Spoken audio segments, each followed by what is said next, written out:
বিসমিল্লাহির রহমানির রহিম। প্রিয় মুসলিম ভাই ও বোনেরা, আজ আমরা আলোচনা করব এক ভয়াবহ সত্য নিয়ে, জাহান্নাম, যেটা আল্লাহ তাআলা তৈরি করেছেন কাফির মুনাফিকদের শাস্তির জন্য। আল্লাহ রব্বুল আলামিন কোরআনে ইরশাদ করেন, ফাত্তাকুন নারাল্লাতী ওয়াকুদুহান নাসু ওয়াল হিজারা, অর্থাৎ তোমরা সেই আগুন থেকে বাঁচো যার জ্বালানি হবে মানুষ ও পাথর। সূরা বাকারা ২৪। ভাই ও বোনেরা, জাহান্নামের আগুন এমন এক আগুন যা দুনিয়ার আগুনের চেয়ে ৭০ গুণ বেশি উত্তপ্ত। এই আগুন শুধু পোড়ায় না, হাড় মজ্জাও গলিয়ে দেয়।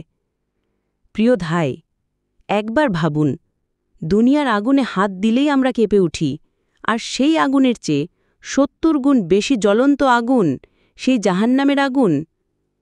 নবীজি সাল্লাল্লাহু আলাইহি ওয়াসাল্লাম বলেছেন, জাহান্নামের আগুনে ১ ঘণ্টার জন্য সহ্য করা কারও পক্ষে সম্ভব হবে না।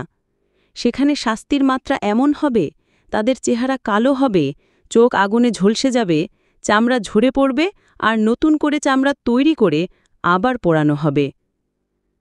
আল্লাহ বলেন, কুল্লামা নদিজাত জুলুদুহুম বাদ্দালনাহুম জুলুদান গায়রাহা লিয়াযুকুল আযাব, অর্থাৎ তাদের চামড়া যখনই পুড়ে যাবে, আমি নতুন চামড়া দিয়ে দেব, যেন তারা শাস্তি ভোগ করতে পারে।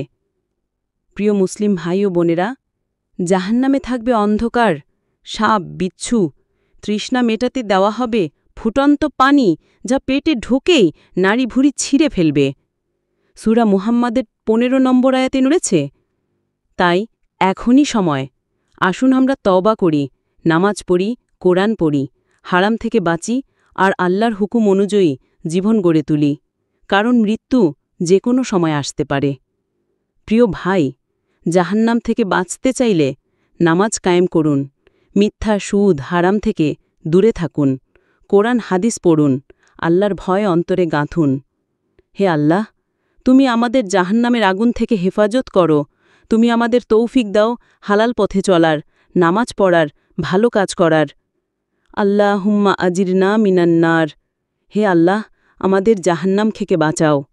এই ছিল জাহান্নাম নিয়ে আমাদের সংক্ষিপ্ত আলোচনা। আল্লাহ আমাদের সবাইকে হিদায়েত দান করুন। আমিন।